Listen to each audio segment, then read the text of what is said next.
ನಮಸ್ತೆ ಫ್ರೆಂಡ್ಸ್, ನಾನು ಇವತ್ತು ರಾಗಿ ಮುದ್ದೆ ಮಾಡಬೇಕು ಅಂತ ಇದ್ದೇನೆ. ನಾನು ಮೊದಲಿಗೆ ರಾಗಿ ಮುದ್ದೆ ಮಾಡಲಿಕ್ಕೆ 1 ಕಪ್ ರಾಗಿ ಪೌಡ್ರ್ ತೊಗೊಂಡಿದ್ದೇನೆ, ಮತ್ತು ಬೇಕಿದ್ದರೆ ಸೇರಿಸ್ಕೊಳ್ತೀನಿ. ನನಗೆ 3 ಅಥವಾ 4 ಮುದ್ದೆ ಬೇಕು, ಮೀಡಿಯಮ್ ಸೈಜಿದು. ಹಾಗೆ 1-2 ಸ್ಪೂನು ರಾಗಿ ಪೌಡ್ರನ್ನು ಈ ಥರ ನೀರು ಮಾಡಿಟ್ಕೊಂಡಿದ್ದೇನೆ. 3 ಲೋಟ ನೀರನ್ನು ಬಿಸಿ ಮಾಡಲಿಕ್ಕೆ ಇಟ್ಟಿದ್ದೇನೆ. ಈಗ ಇದಕ್ಕೆ ಸ್ವಲ್ಪ ಉಪ್ಪನ್ನು ಸೇರಿಸ್ಕೊಳ್ತೇನೆ. ಬಿಸಿ ಆಗುವಾಗಲೇ ಸ್ವಲ್ಪ ಉಪ್ಪನ್ನು ಹಾಕ್ಕೊಳ್ತೇನೆ. ಮುದ್ದೆ ಸಪ್ಪೆ ಆಗೋದು ಬೇಡ ಅಂತ. ನೀರು ಬಿಸಿ ಆಗ್ತಾ ಇದೆ. ಈಗ ಇದು ಬಿಸಿ ನೀರಿಗೆ 1 ಸ್ಪೂನು ತುಪ್ಪವನ್ನು ಸೇರಿಸ್ಕೊಳ್ತೇನೆ.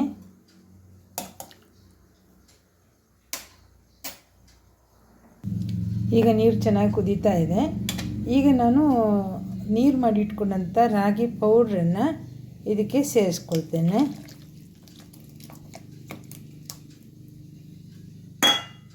ಚೆನ್ನಾಗಿ ಮಚ್ಚಬೇಕು, ಚೆನ್ನಾಗಿ ತಿರುಗಿಸ್ಬೇಕು ಇದನ್ನು.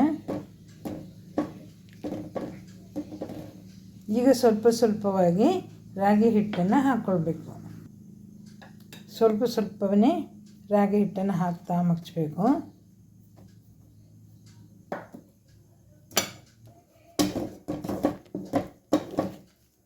ಉಂಡೆ ಕಟ್ಟಬಾರ್ದು, ಅದು ಕ್ಲೀನಾಗಿ ಮಗ್ಸ್ತಾ ಇರಬೇಕು. ಸ್ವಲ್ಪ ಹಿಟ್ಟು ನೀರು ಕಾಣಿಸ್ತಾ ಉಂಟು, ಮತ್ತೆ ಅರ್ಧ ಕಪ್ ಹಾಕ್ತಾಯಿದ್ದೇನೆ. ನೋಡಿ, ಹಿಟ್ಟು ಈ ಅದಕ್ಕೆ ಬಂತು. ಉರಿಯನ್ನು ಸಣ್ಣದ್ರಲ್ಲಿ ಇಟ್ಟು 1-2 ನಿಮಿಷ ಮುಚ್ಚಿಡ್ತೇನೆ. ಇದಕ್ಕೆ ನಾನು ಸಣ್ಣ ಉರಿ ಮಾಡಿ. ನೋಡಿ, ಈಗ ಚೆನ್ನಾಗಿ ಬೆಂದಿದೆ. ಕೈಗೆ ಅಂಟ್ತಾ ಇಲ್ಲ ನೋಡಿ, ಹಿಟ್ಟು ಬೆಂದಿದೆ. ಈಗ ಇದನ್ನು ಮುದ್ದೆ ಮಾಡಿಕೊಳ್ಬೇಕು. Stove off ಮಾಡ್ಕೊಳ್ತೇನೆ.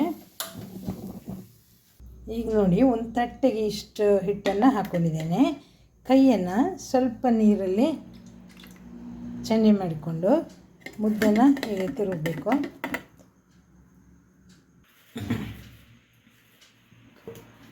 ನಮಗೆ ಬೇಕಾದ ಸೈಜಲ್ಲಿ ತಗೊಂಡು ಈ ಥರ ಸ್ವಲ್ಪ ಕೈಯನ್ನು ಒದ್ದೆ ಮಾಡಿಕೊಂಡು ಉಂಡೆ ಮಾಡಿಕೊಂಡ್ರೆ ಆಯಿತು. ನೋಡಿ, ಮುದ್ದೆ 4 ಮುದ್ದೆ ರೆಡಿಯಾಗಿದೆ. ಒಂದು ಸ್ವಲ್ಪ ಸಣ್ಣದಾಗಿದೆ. 3 ದೊಡ್ಡ ಸೈಜಲ್ಲಿ ಮಾಡಿದ್ದೇನೆ. ಈ ಕಪ್ಪಲ್ಲಿ 2 ಕಪ್ಪು ರಾಗಿ ಹುಡಿಯನ್ನು ತೊಗೊಂಡಿದ್ದೇನೆ.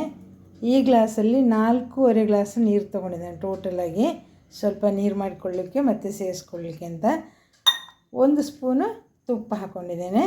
ಹಾಗೆಯೇ 1 ಚಮಚ ಉಪ್ಪನ್ನು ಸೇರಿಸ್ಕೊಂಡಿದ್ದೇನೆ. ಉಪ್ಪು ಆಪ್ಷನಲ್, ಎಲ್ಲರೂ ಹಾಕೋದಿಲ್ಲ. ನಮ್ಮ ಮಂಗಳೂರು ಕಡೆಯವರಿಗೆ ಅದು ಟೇಸ್ಟ್ ಗೊತ್ತಿಲ್ಲದ ಕಾರಣ ಸಪ್ಪೆ ತಿನ್ನಲಿಕ್ಕೆ ಇಷ್ಟ ಆಗಲ್ಲ. ಹಾಗಾಗಿ ನಾನು ಸ್ವಲ್ಪ ಉಪ್ಪು ಹಾಕ್ಕೊಂಡು ಮಾಡಿದ್ದೀನಿ, ಮಕ್ಕಳು ತಿನ್ನಲಿ ಅಂತ. ಚೆನ್ನಾಗಿ ಬಂದಿದೆ ನೋಡಿ. ನಾನು ಮಾಡಿದ ಮುದ್ದೆ ರೆಸಿಪಿ ನಿಮಗೆ ಇಷ್ಟ ಆಯಿತಾ? ಇದನ್ನು ಮಾಡಿದ ರೀತಿ ಸರಿಯಾ ಅಂತ ಗೊತ್ತಿದ್ದರೆ ನನಗೆ ಕಮೆಂಟಲ್ಲೇ ತಿಳಿಸಿ. ಹಾಗೆ ಇಷ್ಟ ಆದರೆ ಲೈಕ್ ಮಾಡಿ ಮತ್ತು ಶೇರ್ ಮಾಡಿ.